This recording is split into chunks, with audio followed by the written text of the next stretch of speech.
Hey, what's up? We're the Swellers, and you're watching Breaking the Mold. Right now we're on tour with Paramore, and this is the fifth date? Fourth? It's not funny, so yeah, let's say fifth. Fourth or fifth date of the tour. We still got like a month left. We're in Montclair, New Jersey, right? Yes, sir. Cool. We drove overnight from Toronto last night, so I don't know what time of day it is. In a snowstorm, and it's the middle of October. October, right? Okay. And then, yeah, it's been awesome. It's been a lot of fun. And we just got a tour at Less Than Jake coming up that we announced like 2 days ago. So yeah, the day after Paramore tour, we drive across the country and start the tour with Less Than Jake and the Casualties. So it's gonna be a big jump, but we're still gonna rock and roll the same.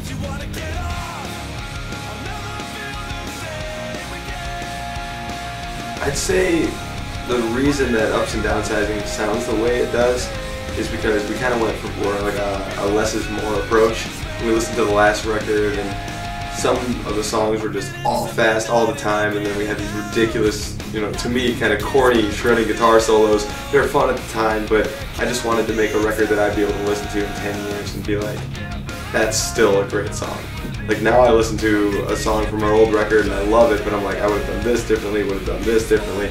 So we tried not really going through any phases, and we just kind of wrote the exact music that we thought we would like, you know, down the road. So, and that's important if we're going to be playing these songs. And after touring too, like we've done over 3 years of touring now, and we know what sounds better and what translates better live. That's a big part of this record. So we got rid of all the crazy like riffy, you know, like that's the stuff that if you mess up you're just like, oh man, I hope this doesn't screw up. But now it's just like you can just sound powerful and heavy, and that's kind of what the new record's about. So we're just really into, it's still not simple, but it's just that less is more approach, and it makes everything a lot heavier, more powerful, and more memorable. So that's what we're going for. We were always kind of scared to leave our punk rock roots behind. There's always a bunch of idiot kids who get upset if a band slightly changes their sound, but to me, I get stoked when a band comes up with something new. And we've been listening to bands like Weezer and the Get Up Kids and Jimmy Eat World, along with all the 90s skate punk bands that, you know, people have said that we draw most of our influence from. So we decided not to hide any of our influences this time around and just do exactly what we wanted to do, like make the exact record, not try to please anybody. And I mean, luckily people have been really into it, people have been really supportive.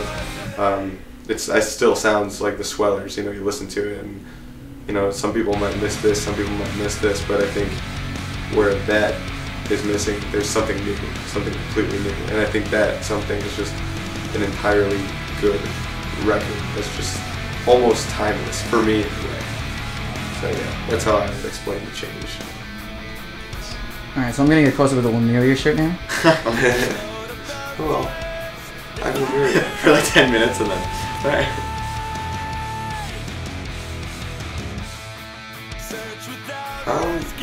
We actually just did a local Flint, Michigan show, and there's not a whole lot of new music in Flint right now.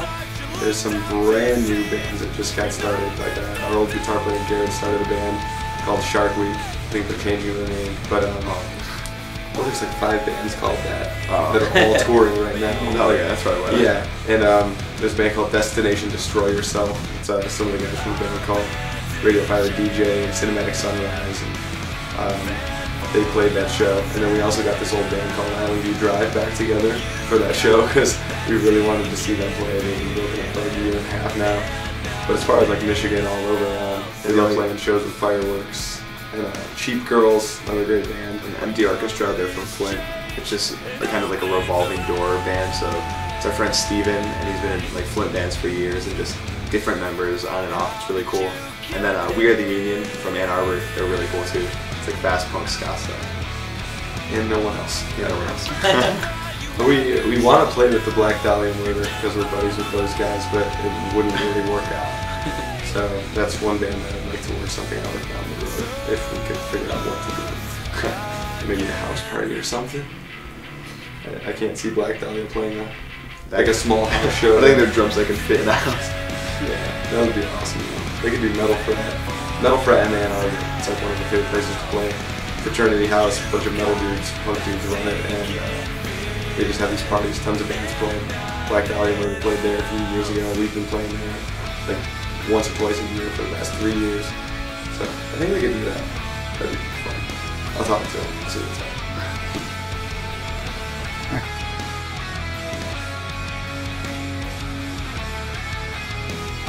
Our songs are mostly actually 100% always music first.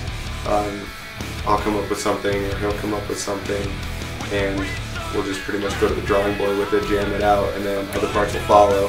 And with the guitar parts that happen, vocal melodies will already just be in our heads, and with that there'll be vocal harmonies, and then guitar riffs will come over that.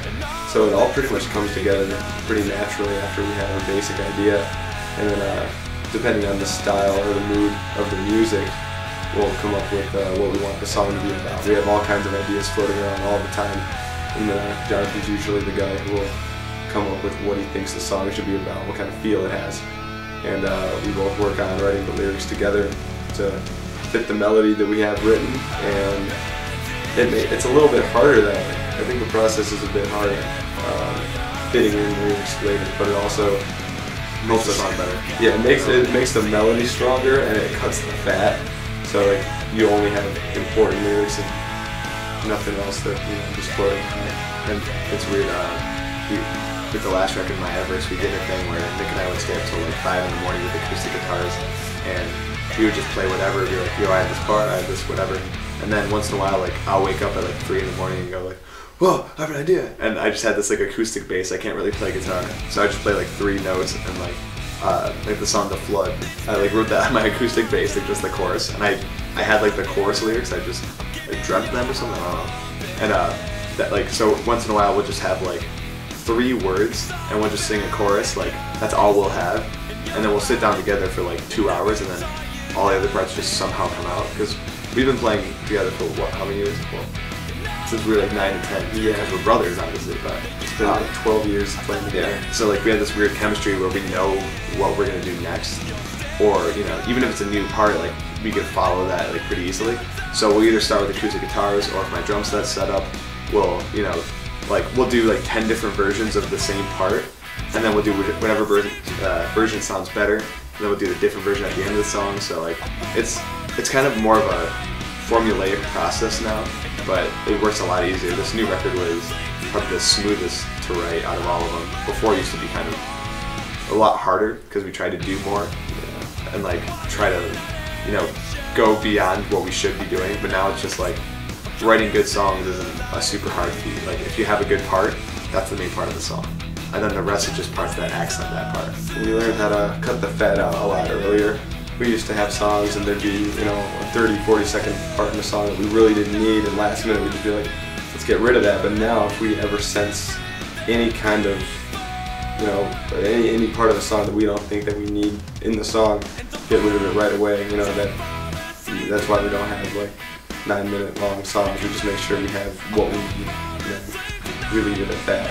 So I think we got better just with arranging and production on our own time, and that made the recording and the writing a lot easier. And I'm stoked. I'm stoked with the outcome. I really dig it.